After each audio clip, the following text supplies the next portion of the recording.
Welcome to Women with Drive, a podcast from the Deakin Melbourne Boomers, talking all things women's hoops, hosted by Boomers' own Lou Brown.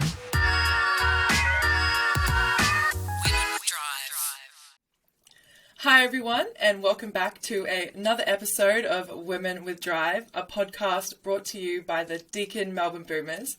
I'm your host, Lou Brown, and today I'm here with an absolute icon in the world of sports broadcasting. I would like to give a huge welcome direct from the USA, ESPN reporter and play-by-play commentator Holly Rowe. Thanks for taking the time to speak with me today, Holly. I know it's early where you are, it's late night here, but I'm just super thankful that Lauren Jackson herself was able to connect us. And before we jump into talking more about you and your career, what an amazing weekend for Lauren Jackson with her induction into the Naismith Hall of Fame. What are your reflections on LJ and the impact that she has had on the WNBA? Well, first of all, she reached out to me and said, hey, can you do me a big favor and do this podcast? And I'm like, are you kidding me? If you ask me to do anything, of course I'm doing it. So stop. So I'm really honored to be on here. And I'm even more honored that she asked me to be on here with you guys. It means a lot to me because I got to cover her through the majority of her career in the WNBA. And I just loved her game, loved her as a competitor, as a person. And it's been really fun to see her kind of, as she's left the game, kind of grow up and become this executive and mother and all the other things that she has become. So it's really precious to me to see this journey for Lauren. She's had a big month. I actually went to the Women's Basketball Hall of Fame last month. I guess it was 3 weeks ago, 2.5 weeks ago, where she was also inducted alongside Tamika Catching, Swin Cash, a lot of other famous coaches. So she's now been inducted to the two biggest basketball Hall of Fames in our country anyway, and I would argue maybe the world. And it's really huge for Lauren because sometimes, you know, you come from Australia, you're kind of the first on the scene to make a huge splash, although Michelle Timms was kind of my OG Australian favorite player in the WNBA. Shout out to Timsy. I love Timsy. I loved her game. But, Lauren was really kind of the first MVP, the first champion that was playing at such a high level. And I just think it's really special. I wish she could have come and been here. When I was at the Women's Basketball Hall of Fame, Lynn Dunn, her former coach, gave her induction speech. And then I just know because you guys are all on lockdown still, she wasn't able to be there and travel. But I hope she understands what a big deal it is and how we have been celebrating her here in the United States. I mean, it's been a really big deal over here. She's on, ESPN, all the news channels. They're doing all these social media posts for her, like remembering her game. And yeah, she was just named also to the top 25 list of the best 25 players ever in the WNBA. So it's been a big weekend. It's really fun to remember her and kind of go down memory lane, thinking of the greatness of Lauren Jackson. No, I agree, and there's love to hear that there's been so much buzz around it in the US as well, because obviously Basketball Australia here has just been so excited for her having the first basketball player inducted. I know we had Lindsay Gaze inducted in 2015 as a coach as well, so we're super excited, and I just love hearing that from you as well. But now, Holly, to turn to you. You were born in Utah, completed your studies there in broadcast journalism. You have one son. And to dive into your career a little bit, so just bear with me, I'm going to list out a couple of things here. You have been a reporter, broadcaster at ABC and ESPN for over 25 years, a sports commentator and broadcaster for some of the most high-profile sporting events in leagues in America and arguably the world as well, including men's and women's college basketball, the women's Final Four, the WNBA, Saturday night college football. Your talent covers a range of sports, including basketball, American football, softball, volleyball, I know indoor and beach, and gymnastics, and I know there's more sports out there as well, but nominated in 2015 for an Emmy for the most outstanding sports personality. You are a producer and a writer for documentaries, but maybe highlight of them all, a cancer survivor and a huge advocate for research and prevention, which we'll dive into a little bit more later. So we'll start with broadcasting to begin with. Holly, where did your drive to become a sports broadcaster come from? Well, where did it start? I don't really know. I just know that ever since I was a little kid, I knew exactly what I wanted to do. I was in the fifth grade here in our U.S. elementary school, and they made us do this test where you say, do you like this? Do you like this? Do you like this? Maybe you'll be a good nurse. Maybe you'll be a good teacher. And I just remember raising my hand and telling the teacher, my job is not on here. I want to be a sports reporter and it's not on this sheet. What's happening? So I just had this very clear vision as a kid what I wanted to do. And probably my drive comes from, I'm just obsessed with sports. Like I don't exactly know why that happened. My dad took us to a lot of sports. We played a lot of sports as a family growing up. And unfortunately, like I'm short, chunky person. I'm not the athlete, I was not gifted that way, but I played everything growing up. So maybe I just like admire the people who go on to be professional athletes and are doing it at a high level. And I'm in such great admiration. Maybe that's part of it, but just a passion for sports. Like this weekend, I did a college football game, a WNBA game, and then I went to a softball game as a fan, all in 24 hours. So I'm just like obsessed with sports. I don't know how to describe it. You did college game day, yeah. right? Did college football game in Iowa, and then I flew to Chicago the next morning. I did the Chicago Sky versus the Washington Mystics. And then as soon as the game was over, I drove out and went to an AU softball event, pro softball event here in the U.S. So it was really cool. Yeah, that is impressive. I mean, you've been in the game for 25 years, and I'm sure it always hasn't been easy for you, especially being a woman in the industry. If you were going to give one piece of advice to a younger Holly Rowe looking for a career in sports broadcasting, what would that be? Ooh, what would my one piece of advice be? Be creative and think outside the box, because I think young people coming up now, and Lou, you and I have talked about this. I came and did a media training session at Tennessee, and we talked about, you don't just walk in and get the job that you want anywhere. You have to figure out ways to get experience, to become good at your craft, to get those reps that you need. And so for me, I did a time buy on a radio station in Salt Lake City, Utah. And I put the very first women's basketball game ever on the radio in Utah.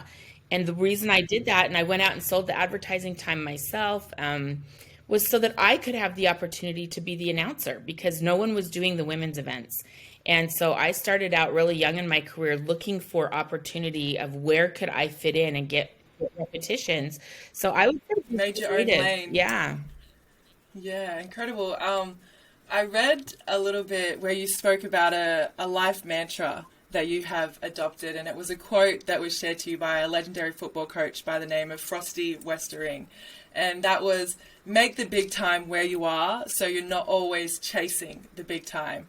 I really like this, and I was just hoping you could share what that meant to you and how you kind of live out this mantra and what you do. Right. I think that mantra really hit me because, he said, if you make the big time where you are right here in this moment, then you're really present and you're really focused and locked in what you're doing. And you're also enjoying it.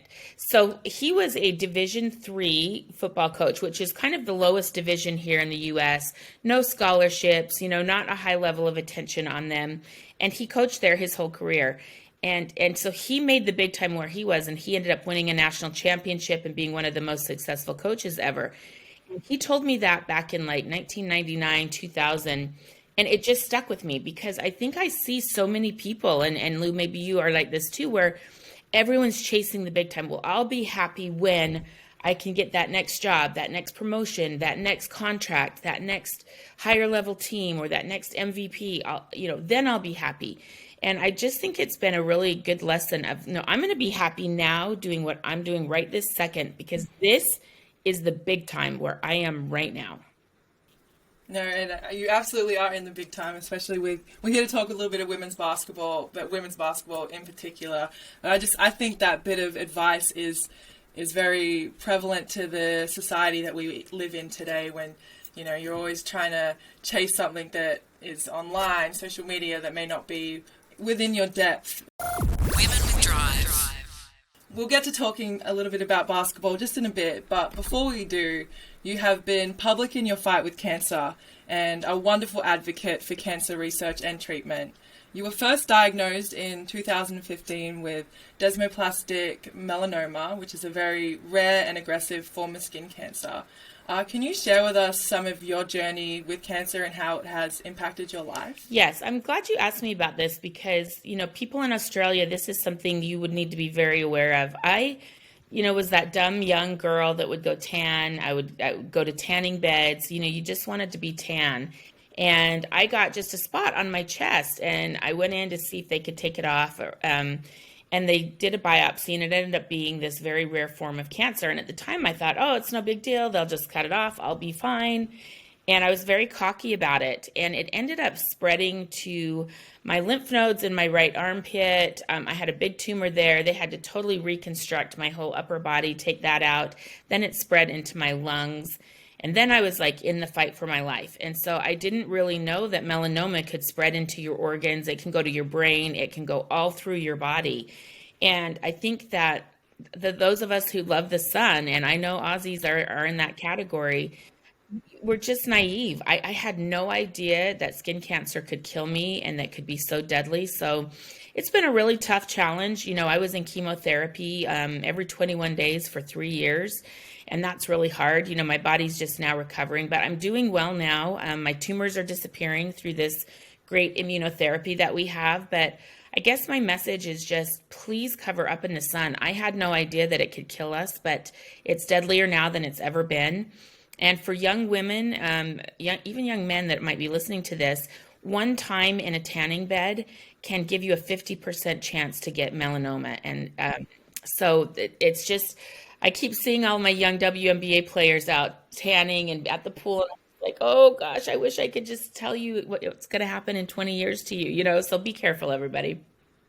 Yeah, I think it's huge advice. But I'm just so glad to hear that you're doing so well now and you're healthy and hopefully something that is behind you. But I agree, it is very prevalent here in Australia in skin cancer. And my mum, she's had a melanoma as well. Ooh. So it's kind of been through my family a little bit. So I know a little bit about it. But your story was very huge. And I think it's hopefully a bit of a reality check for some people as well. Just as you said, can be very naive, and I think I have been myself. So definitely I'm out there sunscreening now. Yeah, because of people like yourself and my mom. You can have a genetic component to that too if your mom's had it. So you've got to be very careful. Yes. And then the other thing I learned through all this is like all of us have something that we're like, I wonder if I should. So my other new thing is when in doubt, check it out. Like go get it checked, because the best thing is they just say, it's nothing, or we'll just take that off. That's, the best case scenario. So don't procrastinate. And you guys have been in lockdown. So I'm worried that people have procrastinated, getting stuff checked. So please go and get stuff checked. No, I love that. When in doubt, check it out. That is a great motto. Great motto. A part of what you talked about publicly is how you were still working and broadcasting games and use that as a very powerful medicine. Can you tell me more about what drove you to keep working through your treatment and how that helped you, but also how was that time for you?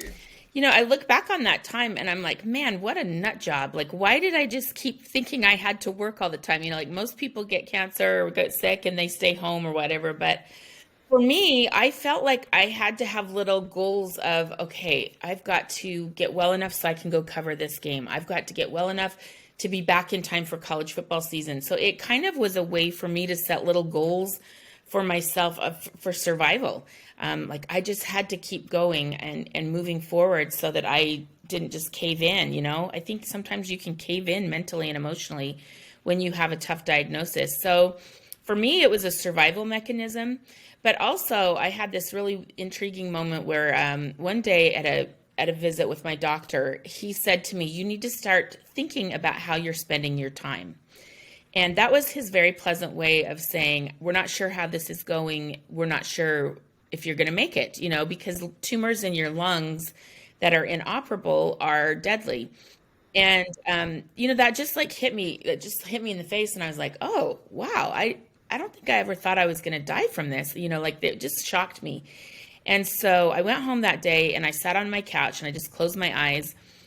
And I just tried to imagine, what would I want my life to be like if I didn't have much time left to live? What was my bucket list or what was my passion or whatever? And what I came to realize is I'm living my life exactly like that. I was already doing the things. Now, maybe I would do more fun things or more silly bucket list types of things. And I did. So like I had always wanted to move and live in New York City. And so I went and did that.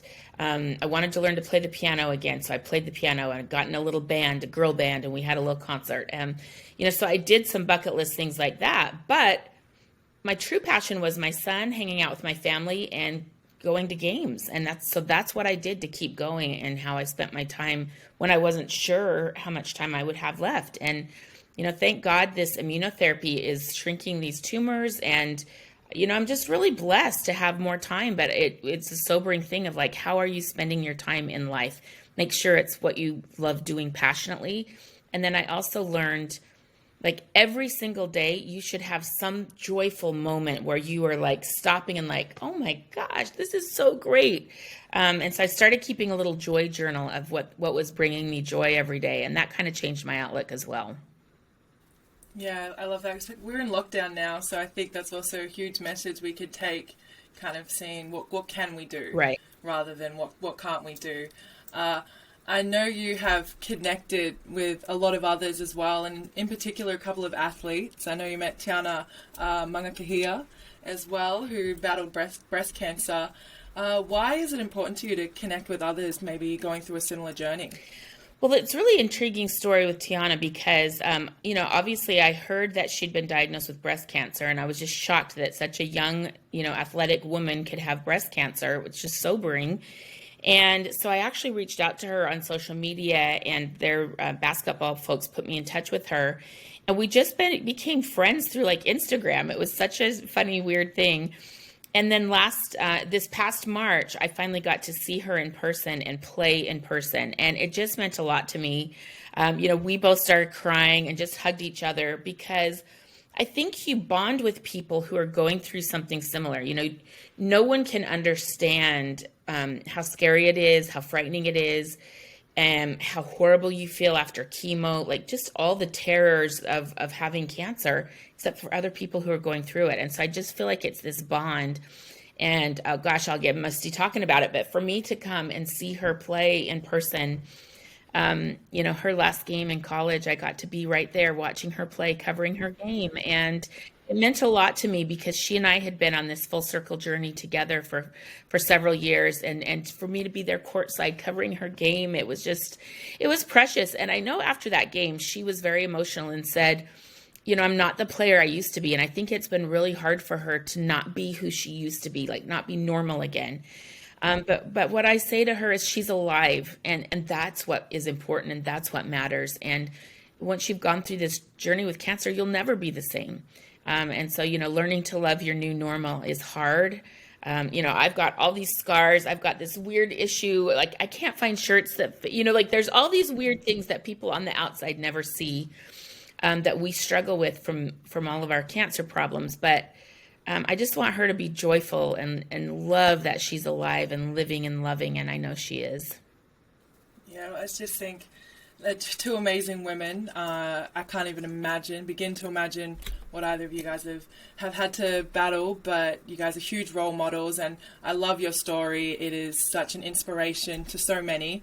As I said, I can only imagine. Women with Drive. It's been 10 years since we won a championship. We've been so close. She misses as well. Townsville, hang on. This year, it's our time. This year, we're back. Georgia puts it in. The dagger at quarter time. In Melbourne, in front of you, our fans. You bring the energy. You bring the noise. You bring the passion. We'll bring the game. We'll bring the boom. We're your team, Melbourne.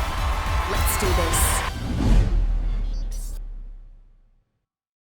Women with Drive. You've been covering the WNBA for, again, over 20 years. And in the past 2 years, it seems to have been so significant in the growth and profile of the WNBA, not just in the USA, but also internationally. This including increase in pay, broadcast coverage, and profiling, more profile of the athletes. Obviously, I believe there's still so much more to go, but what are your reflections on the growth and the key factors that have been driving this? Well, first and foremost, I think people forget the basketball's good, right? So, like, the number one thing is the high level of talent. The women are better than ever. The game is better than ever. It's fast, it's athletic. They can shoot, they're skilled, they're fundamental. I just think it's really beautiful basketball.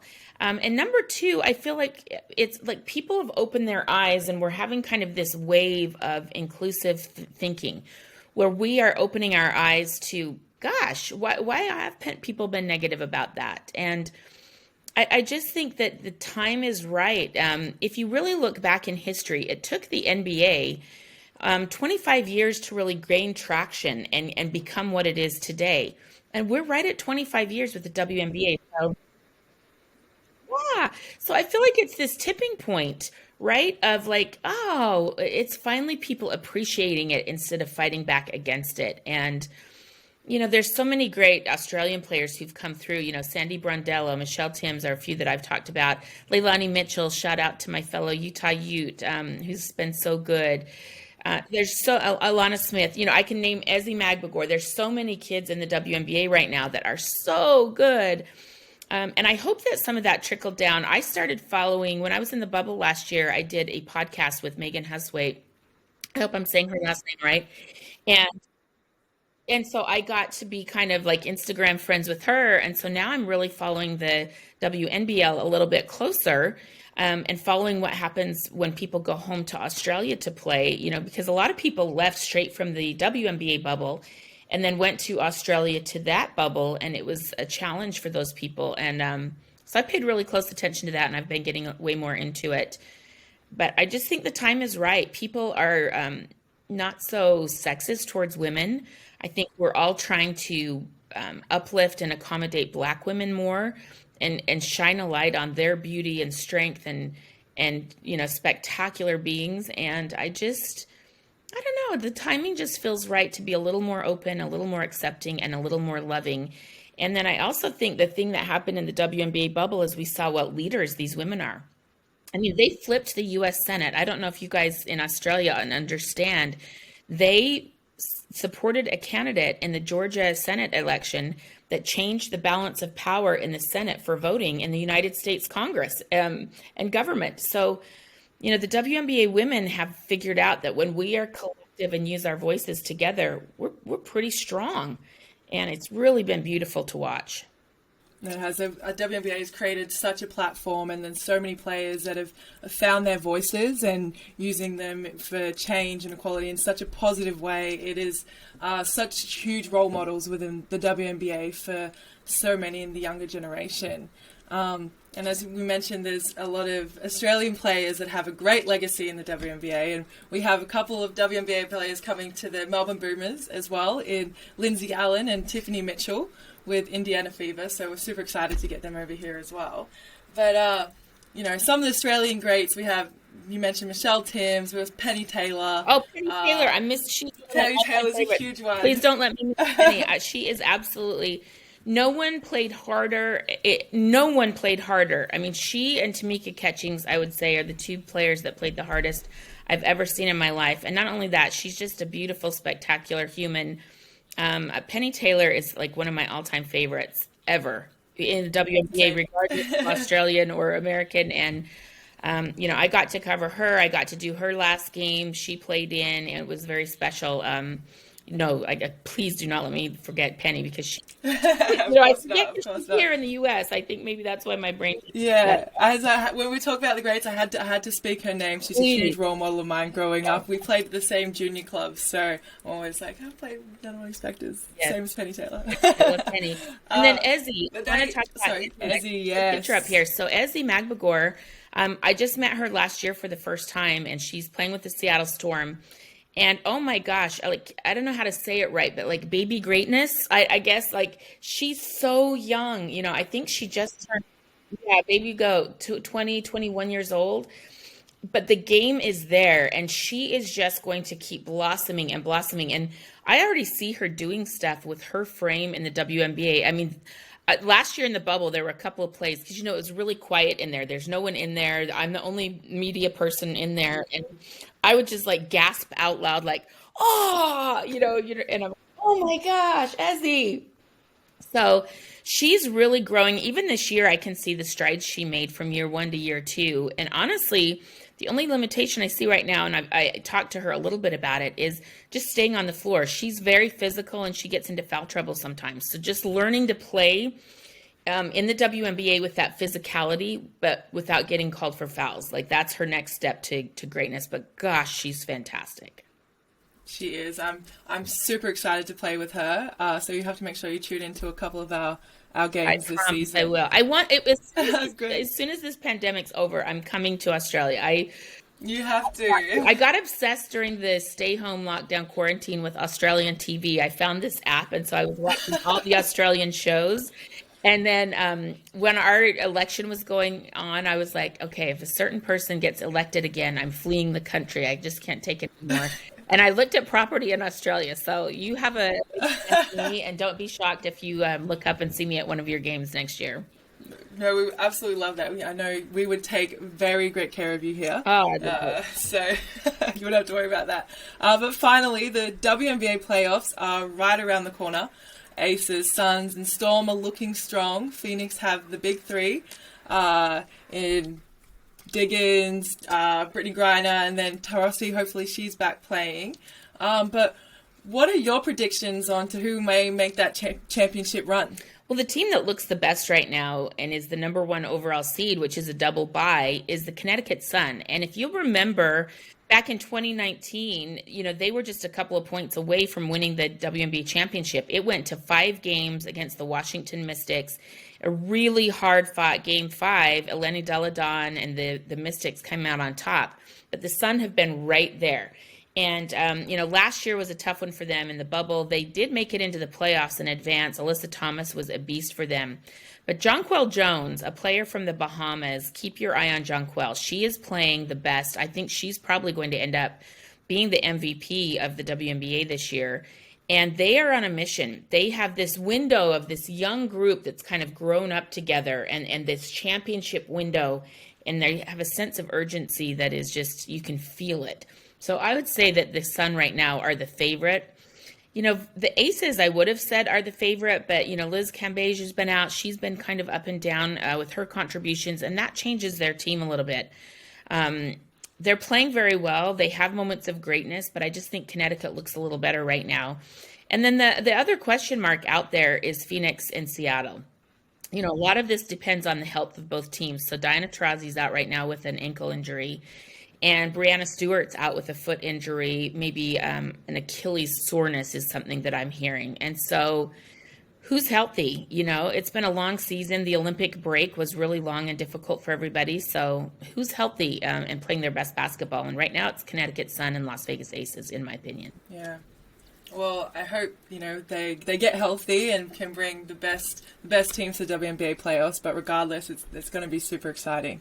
So, thank you, Holly. It has been such an honor. I can't thank you enough for taking the time this morning to be here and chatting with me on Women with Drive. I love watching you and learning from you. So now to be able to pick your brain a little bit has just been super awesome, especially in this light. So good luck in the coming weeks, and we look forward to watching as the WNBA playoffs unfold. Well, thank you for having me. And I just want to say I'm so proud of you because we did a meeting training session together. Was it 2 or 3 years ago? I don't know. I don't want to say 3, but I think it might be. Yeah. But you and I did that, and we did practice interviews, and we talked about how to be a good media person. And so I just want to say I'm very proud of you. Look at you; you've come so far, and this has been a blast. Thank you for having me, and thank you to your great organization. I know the Boomers are like just a legendary franchise there in Australia. So my goal in life, my bucket list goal in life, is come to Australia and come to a game. No, we're going to make this happen for sure. But thank you so much, kind words. Really, really warm, made me feel really good then. So. But good luck, as I said, good luck. But thanks everyone for tuning in to Women with Drive. Be sure to subscribe so you don't miss an episode.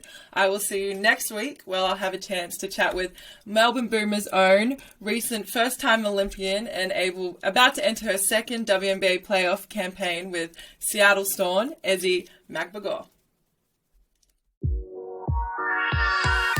Thanks for listening to Women with Drive, hosted by Lou Brown. Make sure you subscribe wherever you get your podcasts, and if you could, leave us a review.